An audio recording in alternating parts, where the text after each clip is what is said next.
ইউনুসের চামড়া তুলে নিয়ে আসবে বাংলাদেশের লোক গিয়ে, আপনাদের কিছু করতে হবে না। বড় বড় কথা। এক্সপোর্টাররা ইম্পোর্টাররা বলছে সবাই হিন্দু, সবাই হিন্দুদের বাঁচাতে চায়। বলছে দাদা 7টা দিন আটকে দিতে পারলে না, এদের অবস্থা কি হবে দেখবে। ইউনুসের চামড়া তুলে নিয়ে আসবে বাংলাদেশের লোক গিয়ে, আপনাদের কিছু করতে হবে না। করব আমরা। আরে রাজনীতি পরে হবে, আগে তো হিন্দুর বাচ্চা, আগে তো আমাদের সব হিন্দুকে এক হতে হবে। মহারাজরা বাঙালি হিন্দু বলছিল, কেন বলছিল? কারণ আছে।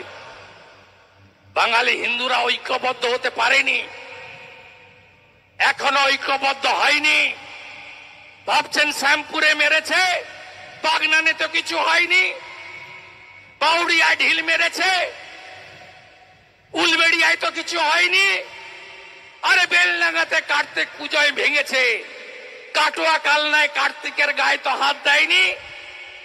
তাই মহারাজরা বলছিলেন বাঙালি হিন্দু তুমি এক হও। কারণ রাজস্থানের হিন্দুরা ঐক্যবদ্ধ হয়েছে, ইউপির হিন্দুরা ঐক্যবদ্ধ হয়েছে, যোগীজির বাণী গ্রহণ করেছে।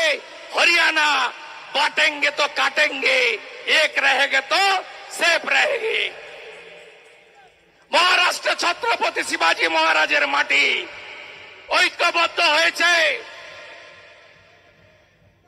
সেখানে ঔরঙ্গজেব, যোগীজি ওখানে গিয়ে আরেকটা লাইন অ্যাড করেছিলেন। হরিয়ানায় বলেছিলেন বাটেঙ্গে তো কাটেঙ্গে, এক रहेंगे তো সেফ रहेंगे। আর মহারাষ্ট্রে গিয়ে যোগীজি বলেছেন বাটেঙ্গে তো নির্মমতা কা শহীদ কাটেঙ্গে। ঔরঙ্গজেব কেটেছিল, তাই মহারাষ্ট্র ভূমে এক হয়েছে। কবে এক হবেন আপনারা?